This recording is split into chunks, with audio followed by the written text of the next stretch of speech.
Assalamualaikum warahmatullahi wabarakatuh.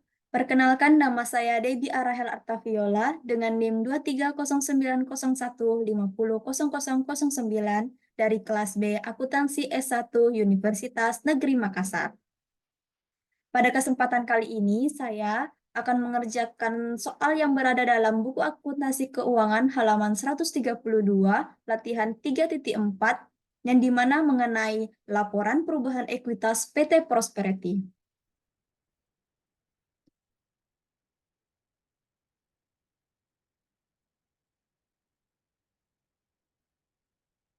Ini adalah bentuk soalnya, dan di mana dalam soal yang ada di halaman 132, diketahui bahwa PT Prosperity melaporkan laba neto tahun berjalan, dividen yang diumumkan, kerugian belum direalisasi, investasi tersedia untuk dijual setelah pajak, saldo laba awal, modal saham, dan juga ada akumulasi pendapatan konferensi lain, saldo awal. Nah, jadi laporan perubahan ekuitas itu adalah terdiri dari unsur-unsur yang dapat memengaruhi satu sama lainnya, yang dimana pada kasus ini unsur yang dimaksud adalah modal sahamnya, saldo laba, dan juga akumulasi pendapatan konferensi lainnya.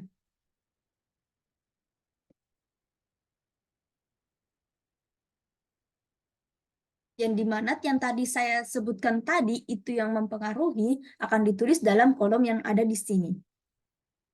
Yang pertama tadi modal saham, yang kedua saldo laba, yang ketiga akumulasi pendapatan komprehensif lain, dan yang terakhir di sini adalah jumlahnya atau total ekuitas. Dan pada kolom yang ada di sini akan diisikan saldo awal 1 Januari 2015, laba neto tahun berjalan, dividen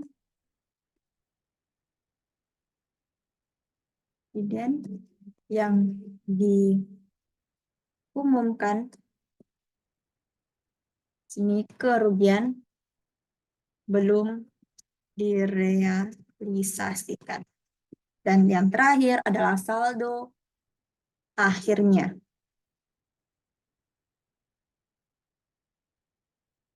Satu Desember 2015.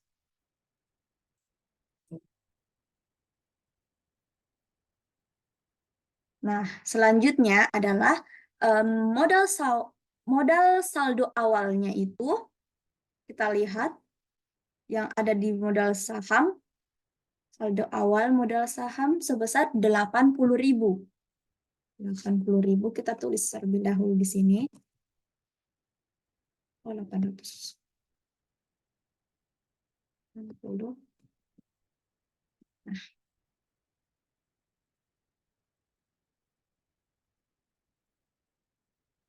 terus di sini kita pindah ke saldo laba. Saldo laba saldo awal 1 Januari 2015 yang biasa disebut dengan laba ditahan. Sebesar saldo labanya 160.000. Kita tulis di sini 160.000. Kemudian kita pindah lagi di akumulasi pendapatan konferensi lainnya, yang dimana saldo awal akumulasi pendapatan konversi lainnya ini sebesar akumulasi pendapatan saldo awal 10.000. 10.000. Satu lagi ya.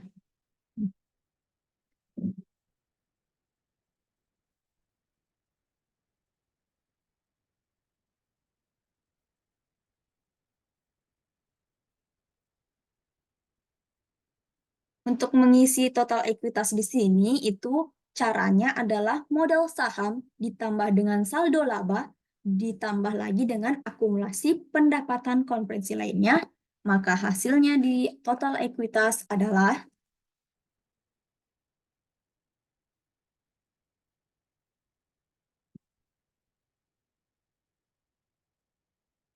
250.000.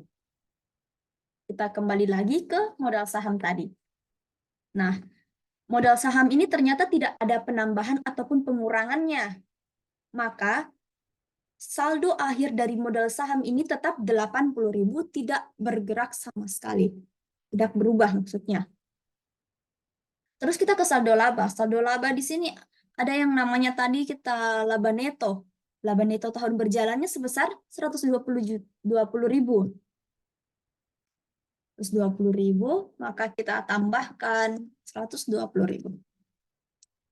Kita tambahkan laba, apa tadi namanya, laba ditahannya sama dengan laba netonya tahun berjalan ini kita tambahkan 160 tambah 120. Terus yang ada namanya di sini tadi dividen yang akan mengurangi saldo laba kita. Dividen kita cari tadi dividennya yang diumumkan sebesar 24.000, maka kita kurangkan 24.000. Jadi hasilnya di sini kerugian itu akan masuk di akumulasi pendapatan. Jadi tidak masuk di saldo laba. Kita hitung saldo laba akhirnya sebesar 256.000. Kita lanjutkan tadi diakumulasikan pendapatan. Oh ya, sebelumnya kita tulis tadi di sini dulu. Ini jejerannya 120.000, kita tulis ke total ekuitasnya 120.000 juga. Terus ini dikurangkan 24.000. Dan yang terakhir di sini itu dikurangkan berapa kerugiannya? 2.000. Maka dikurangkan 2.000.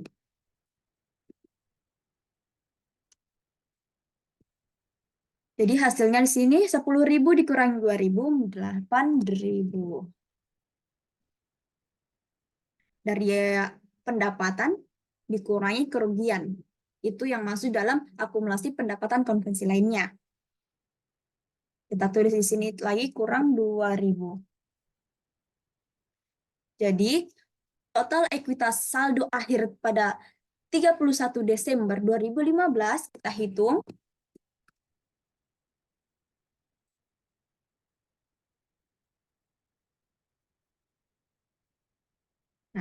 sebesar 344.000.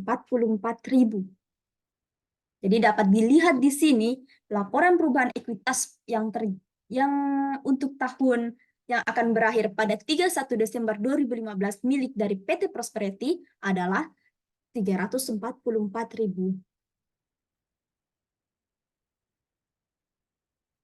Adapun cara sederhana yang dapat dilakukan selain cara tersebut tadi adalah yang biasa dilakukan saat umum-umum mengerjakan soal seperti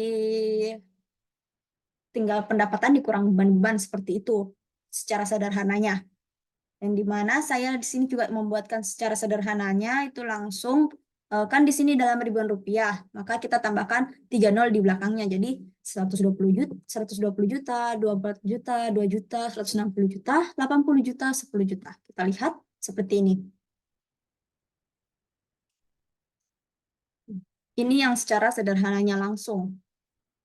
Saldo labanya 160 juta, laba neto 120, akumulasinya 10.000, dividen yang diumumkan 24, ini kan dikurangkan dividen sama kerugian itu dikurangkan. Jadi dapatnya saldo laba akhirnya 344, sama seperti cara seperti ini. Tapi untuk lebih detail atau lebih dapat memahaminya, saya sarankan kita menggunakan laporan yang seperti ini sesuai dengan PSAK dan juga IFRS yang ada di dalam buku akuntansi keuangan dan juga contoh-contoh sebelumnya di halaman 128. Baiklah, itu saja penjelasan mengenai laporan perubahan ekuitas dari PT Prosperity yang telah saya kerjakan. Saya, Debbie Arahel Artaviola, pamit undur diri. Wassalamualaikum warahmatullahi wabarakatuh.